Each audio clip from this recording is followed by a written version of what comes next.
Bom dia. Vocês me pediram hoje, eu gostei muito de uma sugestão de tema, né? Eu falei já sobre protetor, já falei sobre a parte mais estética e eu gosto muito de doenças, né? E uma seguidora do YouTube pediu para falar sobre lúpus. Então eu vou falar, tá? Uma doença bem complexa, tem livros de lúpus, né? Tem tratados de lúpus, então eu vou falar bem superficial. Eu tava vendo como que eu ia falar esse tema para vocês, dessa doença que é bem chata, bem grave, né? De uma maneira que fique leve e não fique uma coisa aula. Então eu vou tentar ser bem simples, mas vou falar sim sobre essa doença, tá? Então, o que que é o lúpus? O lúpus eritematoso é uma doença multissistêmica, tá? Que acomete principalmente a pele, né? Tanto que vem sempre muito aqui no dermatologista. Acomete também os rins, né? Os rins até a gente fala que é o nosso grande medo quando pega rim, né? Porque não pode ir pro rim, não pode acometer o rim, senão, né, o prognóstico não é tão bom. E as articulações também o lúpus ama. São os órgãos principais, órgãos-alvo. Claro que pode pegar outros locais, tá bom? A doença acomete é mais prevalente nas mulheres do que nos homens, tá? Até alguns estudos falam que é devido a fator hormonal, outros falam que não, mas ainda se tem essa questão, essa ideia aí do fator hormonal, explicar mais ou menos porque é mais frequente em mulheres e menos frequente em homens, tá? Mais frequente na população branca, tá? Mas quando acomete a população negra, que pode acontecer sim, né? É um curso mais grave, tá? Porque é uma doença típica de pessoa de pele clara, tá bom? Então, como é que começa aí a patogênese do lúpus? Tá? É bem complexo como começa, a gente sabe uma influência importante da radiação ultravioleta A é a mais implicada, não é a UVB, tá? É a ultravioleta A. Ela age na superfície do queratinócito, estimulando ele a produzir autoanticorpos, tá? Então, vou ser bem assim, não vou me aprofundar mais nisso, tá? E daí começa a acontecer um monte de coisa no organismo do paciente, formar os HLAs da vida, né, os antígenos de histocompatibilidade, tá? Então é bem complexo mesmo, então nem vou falar muito sobre isso. O que é importante saber? O lúpus é dividido em lúpus eritematoso sistêmico, que quem vai tratar é o reumatologista, que é aquele que pega vários órgãos, e o lúpus eritematoso cutâneo, que é o da pele, que é o do dermatologista, mas eu sempre mesmo assim peço avaliação pro reumato acompanhar comigo, tá? O lúpus eritematoso cutâneo, ele tem três divisões clínicas, tá? Pode ser o lúpus eritematoso cutâneo agudo, cutâneo subagudo e cutâneo crônico, tá? A gente fala que o cutâneo agudo já seria um lúpus eritematoso sistêmico, né? Não seria só na pele. Então tem essas contradições de divisões do lúpus também, até para nós é difícil. E o lúpus eritematoso cutâneo crônico seria o polo mais benigno dessa doença, que teria o melhor prognóstico. Para vocês terem uma noção, o lúpus eritematoso cutâneo crônico é aquele que dá mais assim, pega bastante esse dorso nasal e essas regiões aqui, ó, tipo uma asinha de borboleta, tá? Esse é o cutâneo crônico, tá? E o cutâneo agudo, então, ele é considerado doença sistêmica sim, tá bom? O subagudo, ele entrou aí na classificação não faz muitos anos não. Então se sabe pouquinha coisa sobre ele ainda, tá? No lúpus eritematoso sistêmico, tá? Vou me aprofundar não, falar do cutâneo, tá? Então falando do cutâneo como geral, não falando do cutâneo agudo, crônico e etc. Então, o lúpus eritematoso cutâneo. O que a gente mais vê na pele dos pacientes, tá? O que pode acontecer? Não é o que eu vou falar aqui que você vai ter, né? Quem tem lúpus cutâneo. Mas o que eu mais vejo? Telangiectasias, né? Que são os vasinhos. O lúpus gosta também do cabelo, né? Então, pode dar desde uma alopécia, né? Cicatricial, que daí quando o cabelo não volta mais, ou dá um padrão tipo eflúvio, né? Que é aquele padrão que daí o cabelo cai, mas volta. Então pode dar os dois padrões. Então não ligar diretamente lúpus eritematoso com alopécia cicatricial. Pode dar um padrão que a gente chama lúpus hair, que é esse do eflúviozinho, tá? Que o cabelo fica mais ralinho, parece ressecado, é bem típico. Quando entra algum paciente aqui logo na sala, quando eu chamo ali na recepção, dermato tem o olho treinado, né? A gente já vê meio que o cabelo tá sendo sugestivo. Claro que pode ser outras doenças, né? Lógico que eu tô falando de pacientes que eu já acompanho, não da primeira consulta.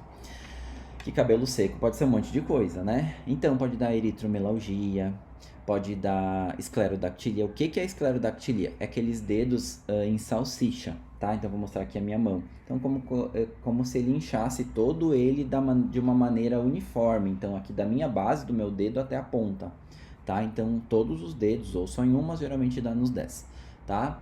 Então, já falei do cabelo. Então, na pele, fotossensibilidade, né? Muito, né? Tudo queima, né? Então, quem tem lúpus tem que usar muito protetor solar. Vamos lembrar. Livedo reticular também, dá bastante. Eritema periungual até pode dar, mas é mais característico de outra doença. Das colagenoses, já que elas comungam, às vezes, vários achados bem frequentes.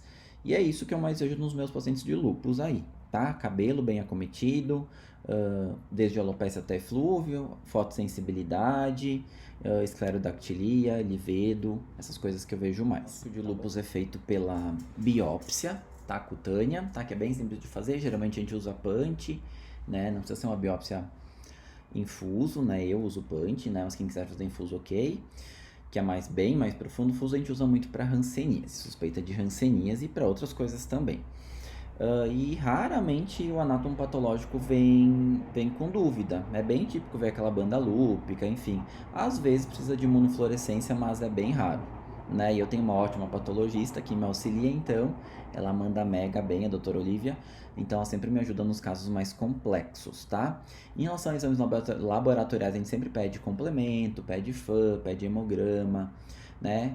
Pede função renal, etc, etc, etc. Mas isso eu deixo mais até para o reumato, tá? Porque não compete tanto a mim, por isso dessa interdisciplinaridade entre os profissionais, tá?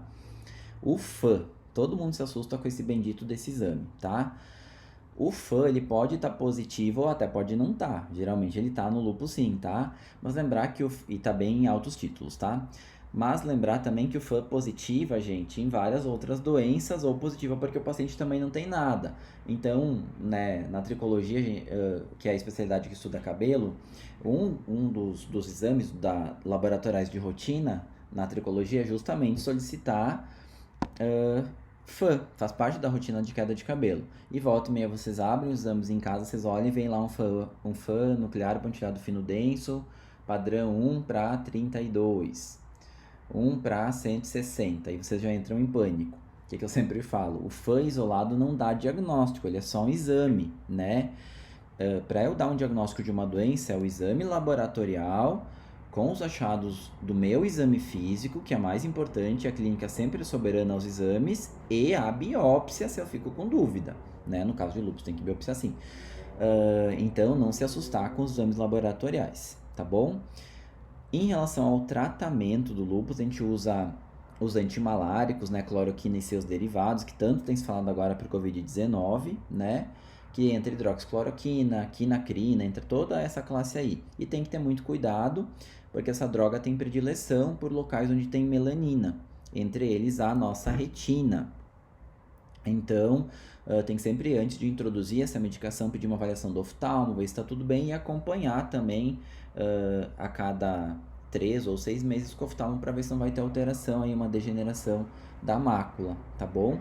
Porque são medicamentos bons, bem eficazes mesmo para o lúpus, né, para regressão dele, já que é uma doença que não tem cura, mas dá para controlar bem, mas que tem que ficar atento com os efeitos colaterais da droga, como a função hepática, renal, mas principalmente com a retina, tá bom? Então, muito cuidado com o uso das cloroquinas e seus derivados, quinacrina, hidroxicloroquina e assim vai. Mas é uma droga segura desde que em acompanhamento médico, tá bom? Claro que na dermato, então a gente vai falar muito do uso do protetor solar, que já é básico para todo mundo, né? Por que mais em quem tem lúpus? Porque a pele fica extremamente sensível, até a luz do computador queima a pele do paciente. A luz visível queima, o sol nem vou falar, queima pra caramba, né? Se o alvo está sendo queratinócito, então a pele fica muito sensibilizada, muito sensível. Então, protetor solar, fator 121, muito alto, e reaplicar milhões de vezes ao dia, tá? Então, lembrar que não é uma doença que tem cura, infelizmente, ainda. A gente não sabe o dia de amanhã, graças a Deus a medicina sempre tem novidades. Espero que uma delas seja em breve, né, alguém falar que o lúpus tem cura, tá bom? Então foi isso que eu quis falar, de modo bem resumido, já que é uma doença bem complexa mesmo, principalmente falando de patogênese, tudo que mexe com os HLAs, com antígenos, com anticorpos, é bem difícil para nós também, tá? Não é fácil não. Mas a gente vai se aperfeiçoando e vai estudando o que a gente não sabe também para cada dia melhorar mais, tá bom? Um beijão para vocês, fiquem com Deus e podem me dar sim sugestões de vários temas que eu vou selecionando aí e vou fazendo os vídeos conforme o tempo, tá bom, pessoal? Um beijão.